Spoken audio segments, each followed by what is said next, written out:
cut that platter off, or if you've got some fishing line, I'll make one. Sort of.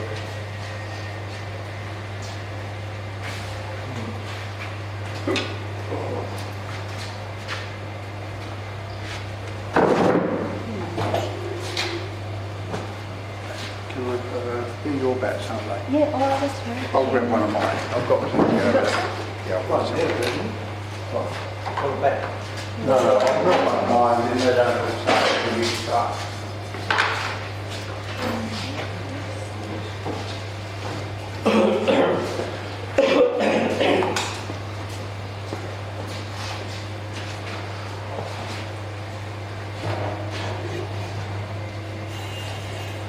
Can you pass me the ice cream container of water that's over there somewhere? Yep. Yeah, thanks.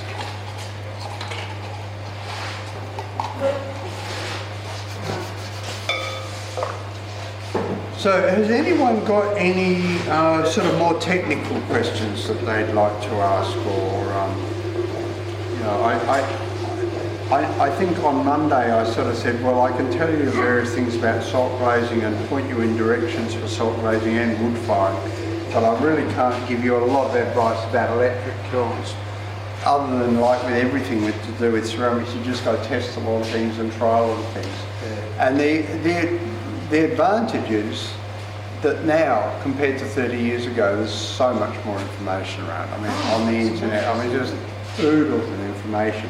And although a lot of it on the internet, particularly as American, it can still give you ideas and give you starting points, and you may not copy it literally or not weigh it up exactly as I've said, but it'll give you a starting point. But I mean, to be honest, my very best students at Korean years ago, the ones that got really good glaze results over time, put hundreds, and I'm not kidding, hundreds if not thousands of hours into weighing up glazes. Diane Siegel used to be up till 2 o'clock in the morning in that back room weighing up tests, and it would be nothing for her to do 100 glaze tests a year, you know, or more. She would, you know, if she was going to do, if she decided one day she was going to do copper reds, then the next day she'd have 40 copper red recipes and be weighing them all out. Not that she did copper reds, but you know, chuns, whatever. She'd just go through the books and the magazines and get hundreds of recipes and try them. And I've done a similar thing with chinos. I've got 30 or 40 chino recipes at least. What I've found with chinos, and you will find it with quite a lot of glazes, it's actually not necessarily always the recipe that's the most important. It's how they're fired, it's where they are in the kiln, it's what clay they're on, how thickly they're applied. It's actually not the recipe, it's all sorts of other things. So, and that again only comes from testing, experimenting, building up sort of intuition, which comes from having done it 100 times before and just intuitively knowing what to do or what might happen.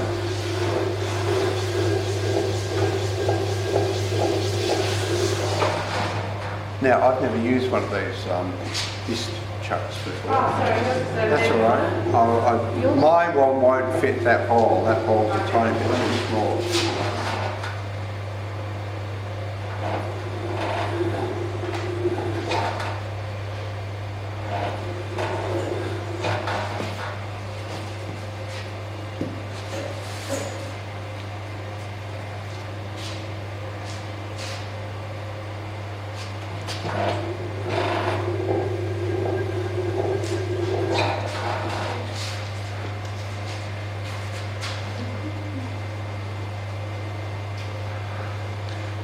I think the wheat's been very successful. I think all of you have seen quite a marked improvement in your throwing, and I think the thing that I can't see is probably, but I think you've probably gathered, is the an increased understanding of why you're doing certain things, or maybe what's going on when you're doing it.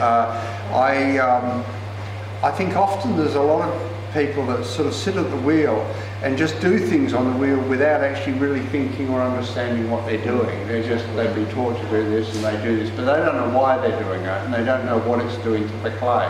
You've got to really sort of think about what's happening. Now, I could, if I was worried about this damaging the inside, I could always then add another coil of clay on there, you know, firm clay, and even throw it slightly just to make it nice and smooth and soft. So there's lots of different things you can do. Now with these, I'm sort of doing about three things. I'm trying to get the base reasonably level, assuming that it was level when I threw it. I'm trying to also get the rim level, although this one is all over the place, so that's not so important. I'm trying to get that side centered, but I'm also trying to make sure that this is a reasonably constant point around here where my turning is going to finish. This is a bit uneven, but I'm not sure whether that's because the bowl's uneven or whatever. Usually on the outside I turn with this tool. This has got a little bit on the dry side, and I establish the size of the foot ring pretty quickly. You know, so decide what the proportion of the foot ring is going to be to the pot. And sometimes my pots can look a little bit visually heavy, so I am trying to sort of consciously at the moment with these sorts of things turn the foot, you know, do the foot ring as I would normally do it, and then take it a couple of millimeters extra off to just make it a tiny bit tinier, because often when I tame them up I think, oh, I could have just made the base a tiny bit smaller, because these are largely decorative bowls. They're not functional bowls per se. So establish the size of the foot ring,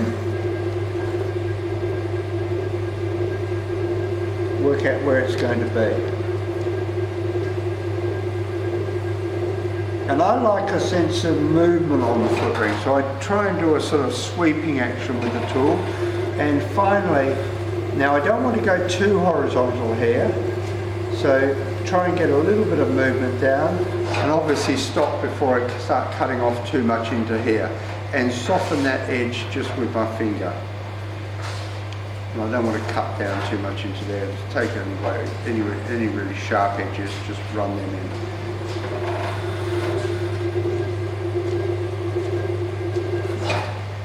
Then I swap turning tools normally, and I use one of those.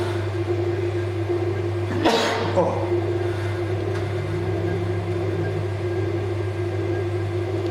Now don't worry that the foot ring's not running through at the moment. It's totally irrelevant at the moment. People start trying to level the bottom out, it doesn't matter.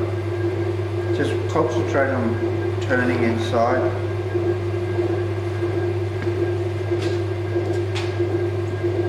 Bit of a chamfer there.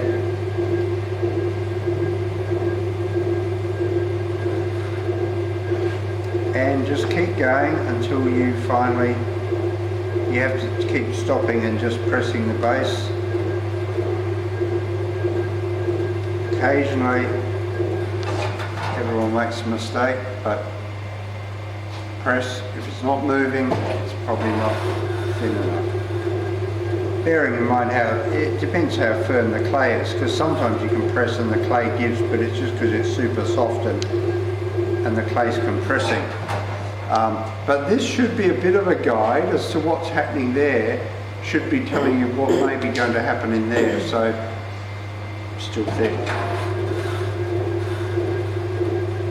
And I'm cutting with that corner. This one's not worn away very much, but sometimes they get worn away almost halfway. So I'm cutting in that corner.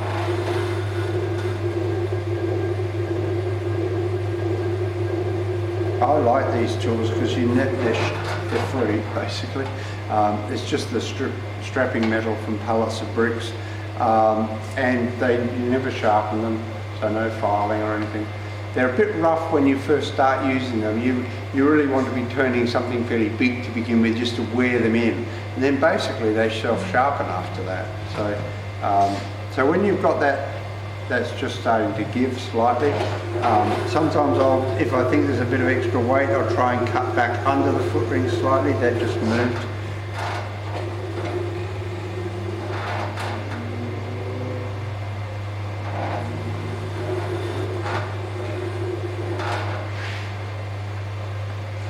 And now finally, I start to worry about what's happening here. So I just do a bevel that way, bevel that way. And basically when the bevels meet, I start running out of that run and then just flatten it off. And then I like to just soften the edge. Now that looks to me a bit on the wide side, even though I'm wadding, I don't really need it quite that wide, so I might just take a tiny bit more off there, and then that's it.